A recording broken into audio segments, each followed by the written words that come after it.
Vice President Mike Pence spoke Wednesday at the Southern Baptist Convention's annual meeting.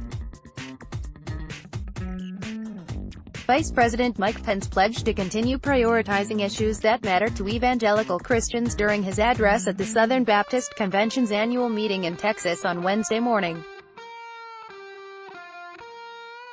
Speaking to an estimated crowd of more than 11,000 delegates from America's largest Protestant denomination, Pence boasted about President Donald Trump's accomplishments and promised Southern Baptists that the current administration will always stand with you.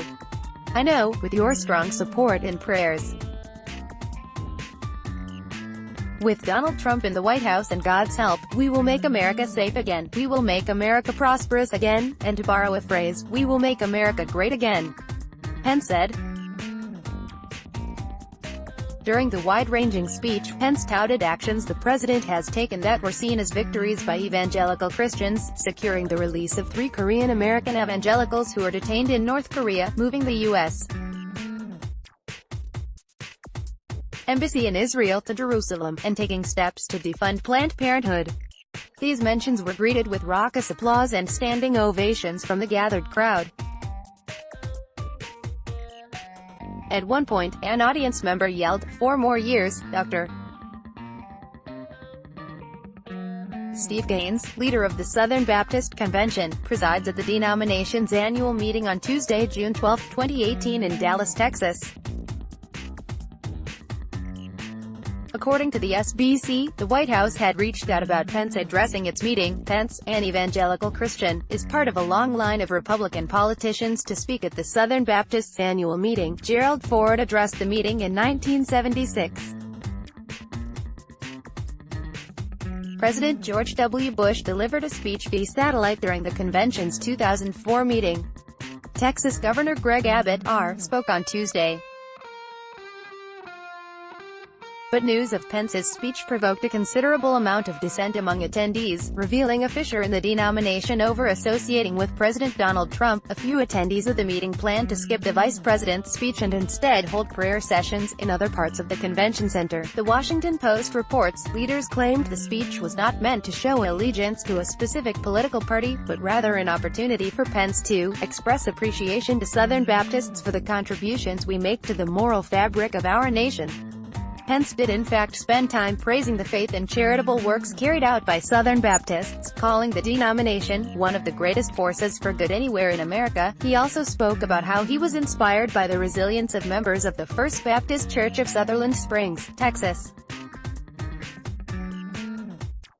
The church community, a member of the SBC, was torn apart by a mass shooting that killed 26 people there last November, but some Southern Baptists couldn't help but notice that a substantial part of Pence's speech was devoted to stumping for the president. Several attendees took to social media to voice their continued opposition to the invite. Even the denomination's newly elected president, J.D. Greear, appeared to be uncomfortable with the speech.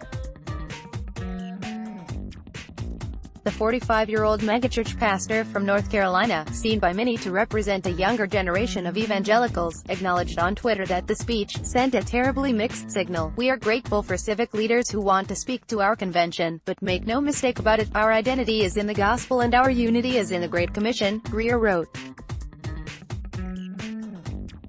"Commissioned missionaries, not political platforms, are what we do."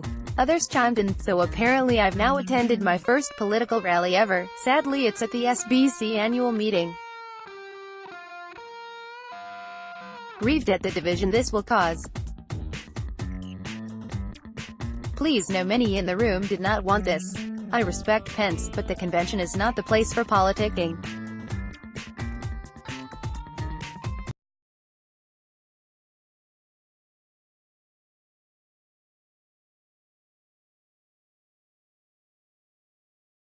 But this is an unapologetic stump speech.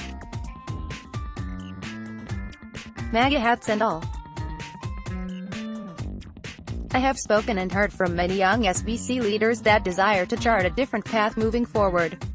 https://t.co/devo me, Matt Carter, @_Matt. Carter, June 13, 2018 said that so much good this week was just overshadowed by that horrific stump speech by VP Pence.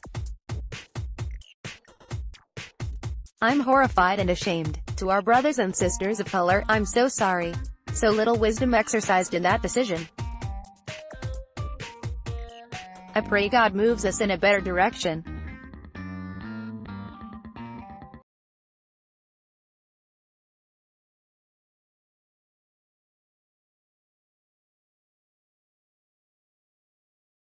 On the other hand, Christians of color hold significantly less favorable views of the president. Pence's appearance at the SBC meeting comes at a time when the denomination is grappling with racial and sexual misconduct issues. The vice president's selection was controversial because the Trump administration's stance on racial justice could hurt Southern Baptists' attempts to distance themselves from white supremacy and the Republican Party. The denomination was formed in 1845 by Baptists in the South who split from their northern counterparts in defense of slavery, and the group has been striving in recent years to atone for that racist history.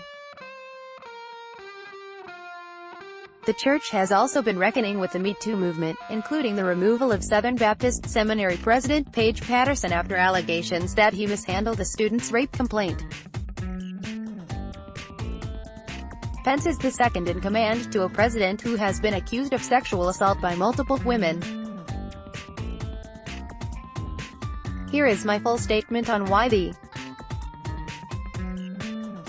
pic.twitter.com/ZuzanaRoig1. Garrett Kell, at PastorJKL, June 12, 2018. Virginia-based Pastor Garrett Kell proposed an amendment on Tuesday calling for the conference to replace Pence's speech with prayer time. About 30 to 40% of delegates supported his measure, but the overwhelming majority approved of Pence being invited to speak.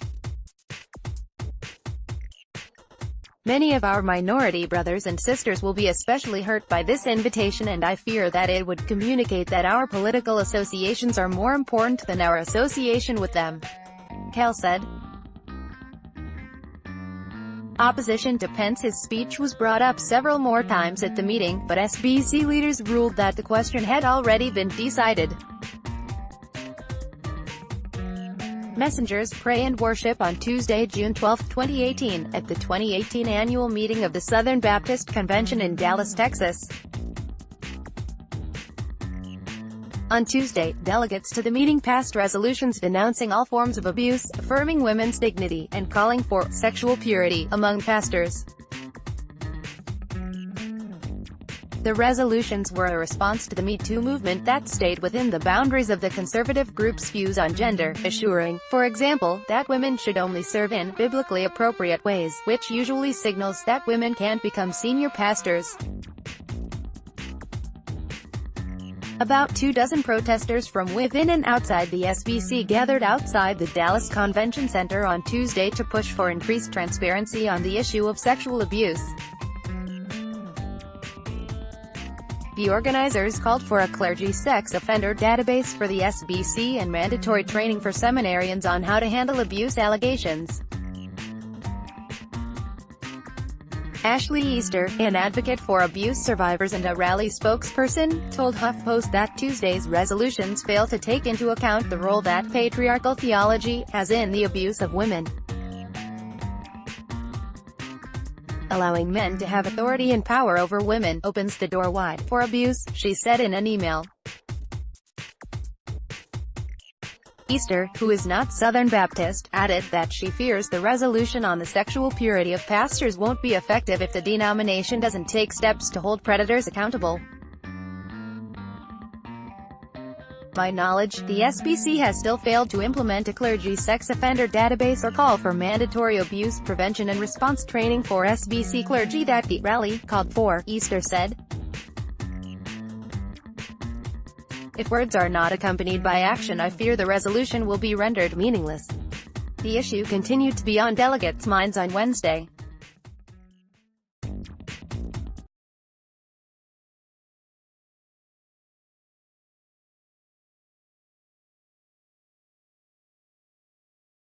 A small group of protesters fighting various forms of abuse within the church engaged passers-by outside at the Southern Baptist Convention meeting on Tuesday, June 12, 2018 in Dallas, Texas. Many attendees are hoping that the election of SBC's new president signals change.